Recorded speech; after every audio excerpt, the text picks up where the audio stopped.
coming to DICE, period. It's a great show. It's one of the best all year long, and it's one of the places where you can see everybody you know in the industry and also hear some great speakers. Okay, so you guys are now knee-deep in working on Resistance 2. What were sort of some of the bullet points that you guys really wanted to get into the game as far as improving over the first one? Well, we got a lot of feedback from players, both positive and negative, and there were things that we absolutely wanted to change. First of all, we wanted to create more of a focus on Hale. The main complaint for the story last time was that it was narrated, and so it took you out of the game and you didn't feel as immersed as you could have. So now the game is told 100% from Hale's perspective. The other thing we wanted to do was add online co-op. The question I probably got asked more than any other question was, so why don't you guys have online co-op in Resistance 1? And we all got that question. So we knew that we needed to put it in, but we also knew that we wanted to make it dissimilar from everything else you're seeing out there in terms of online co-op. So having an 8-player online co-op game, giving it its own story, and also having classes along with experience and other things that will occur with the characters really helped set it apart. One of the biggest challenges we have with any multiplayer game is balance. And with several different classes in online co-op, we've got to make sure that they all feel equally strong. Will we get some new boss fights? In co-op or in general? Co-op. In co-op, yeah, you're going to see some pretty cool stuff. I can't really... That you won't see if you play through it by yourself. I'm not going to comment on that yet because we are still putting together all of the co-op levels. So we got to keep some things as a surprise. Vehicles. Can you talk a little bit about the vehicles that are going to be in it? Not yet. Not yet, but there are vehicles, correct? Yes, there are vehicles in the game. Different classes of vehicles? That's about all I'm going to say.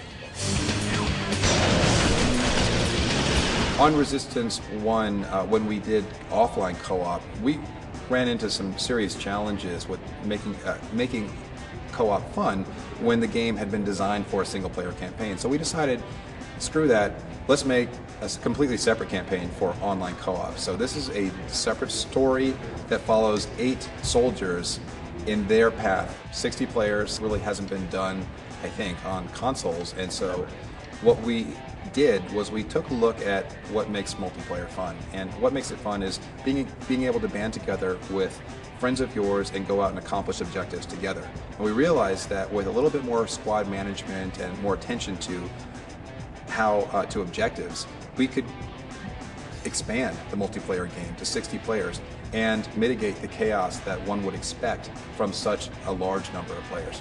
What kind of technical tricks can we expect in the game? No loading, anything like that? We're not talking about that stuff yet. So, we'll release more information on new technical features down the line. What's it been like trying to get the latency sort of in check when you have 60 different players with all different connection speeds playing together at the same time? Surprisingly, it hasn't been a big challenge. It has been a big challenge, but our multiplayer team, along with great support from Sony, has ensured that we are lag-free with 60 players. And we're playing it now in the office. We're playing 60 players, and it's great. We're playing with testers up in Foster City, and we're down in Los Angeles, and it's going very smoothly. We had to revise a lot of our production techniques. The cool thing was, with Ratchet & Clank Future, we were able to refine those techniques, and now we're seeing the benefits of that production cycle with Resistance 2. So we get a lot more done a lot earlier, and that gives us more time to create an ambitious scope for the game. What you're seeing is running on the Ratchet & Clank engine, and we are continuing to improve that engine all the way up to the game's launch. What we tend to do is improve our engine, so any one of our games may start here in terms of technology, and then by the end it's up here. And that affects everything from visuals to AI to physics, you name it. So when are we going to learn more? At GDC? Soon. GDC soon? No, not GDC soon necessarily, but soon. All right, well, thank you very much for talking to us, Ted. Thanks a lot, Jay. Appreciate it. Take care, man. Thank you.